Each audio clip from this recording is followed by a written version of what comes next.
You know that saying, when it rains, it pours? Well, sometimes when you're already having a terrible day, the universe finds the absolute most ridiculous ways to kick you when you're down. And today's movie is the ultimate proof of that. It is an absolute wild ride, so you're going to want to stick around until the very end. Meet Megan. She's a local television news anchor who practically lives by the rules, always keeping up a flawless, good girl image for her 5 p.m. live broadcast. Her hard work seems to finally pay off when her producer gets her an audition for a major national network. She crushes it, making it all the way to the final 2. But her victory lap is cut short when she gets home, only to have her newly engaged boyfriend abruptly dump her. And as if that wasn't enough of a gut punch, she gets word that the network decided to go with the other candidate. Overwhelmed by this double dose of heartbreak, Megan completely falls apart. Trying to cheer her up, her best friends drag her out to a bar, forcing her into a skimpy, bright yellow dress. They hit the drinks hard, taking shot after shot. Megan gets sick, rallies, and drinks some more. But she's just not feeling the club scene, so she fakes a bathroom trip to sneak out. Of course, her luck is terrible. She takes the wrong door and gets her stiletto heel tightly wedged in the floor grating. That is when she meets Matthew, the bartender. He helps yank her shoe free and sweetly wraps his own jacket around her shoulders. There's an instant spark between them. One thing leads to another, and they head back to his place for more drinks, eventually spending the night together. In the middle of the night, Megan wakes up and checks her phone, only to find a frantic voicemail from her producer. Plot twist, her rival just got busted in a massive scandal. The national network executives are flying in tomorrow to watch Megan's 5 p.m. broadcast live. Her producer warns her not to blow this second chance. Panicking but thrilled, Megan quietly throws on her clothes and sneaks out without waking Matthew. But her night is about to go from bad to worse. She gets downstairs only to realize her car has been towed. Even worse, in her rush, she left her phone up in Matthew's apartment. She tries to get back inside, but the building's main gate is locked tight,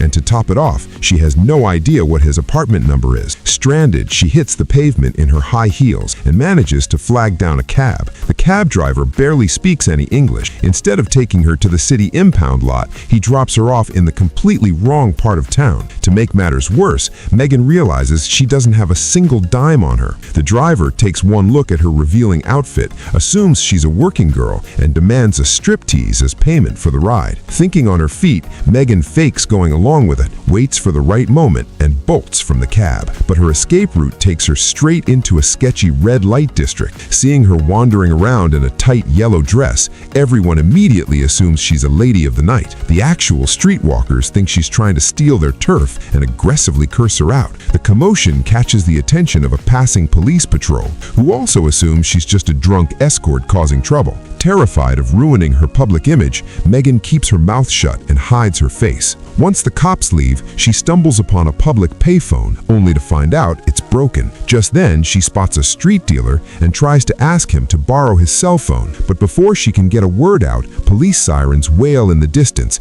and the dealer takes off running. Afraid of getting arrested by association, Megan sprints right behind him, accidentally following him straight into a local stash house. The gang inside immediately thinks she's an undercover cop, but miraculously, a guy with curly hair recognizes her as the 5 p.m. news anchor. Completely starstruck, he gives her some news reading advice and lets her use his phone. The problem is, Megan only has 3 numbers memorized: hers, her parents, and her terrible ex-boyfriends. She definitely can't call her parents in this situation, so she reluctantly dials her ex. He answers with another woman in his bed and starts ruthlessly insulting Megan over the phone. The drug dealers overhear this, get incredibly offended on her behalf, snatch the phone, and start cussing the ex out. Right at that moment, the cops raid the house. The curly-haired guy shields Megan from the fire gun, helps her escape, and hands her $10 to help her get home. Armed with the impound lot's address, Megan is back on the streets,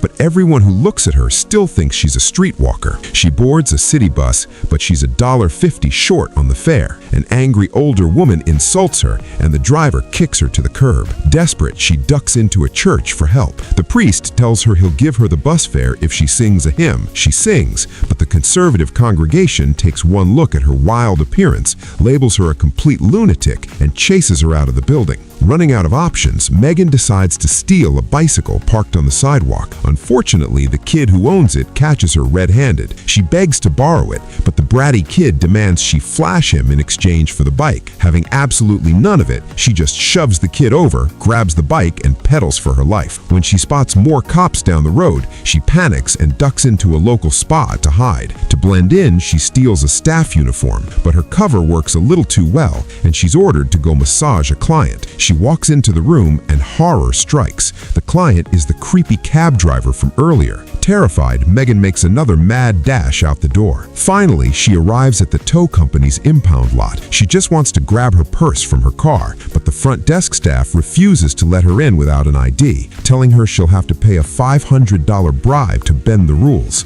Megan is furious, but completely helpless. Suddenly, the gates open for an incoming tow truck, and she seizes the moment. Sneaking inside, she finds her car, but the window is smashed and her purse is completely gone. Out of sheer desperation, she hotwires her own car and tries to bust out of the lot, but the ruthless staff deploys spike strips at the gate, instantly blowing out her tires. Just as Megan is ready to give up all hope, Matthew suddenly shows up. It turns out her friends realized she was missing, tracked down Matthew, and used the high-tech GPS tracker on her spare car keys to find her. But the clock is ticking. It's just minutes before the 5 p.m. broadcast, and rush hour traffic is at a dead stop. Thinking fast, Megan calls her colleague in the network's traffic chopper. The helicopter swoops down, picks her up right from the street, and rushes her to the TV station. She barely makes it in time. There's not even a second to change out of the infamous yellow dress before the cameras roll. Everyone in the control room expects her to deliver her usual polished, perfect news read, but as the broadcast starts, the breaking headline flashes on the screen. Crazy hooker in yellow dress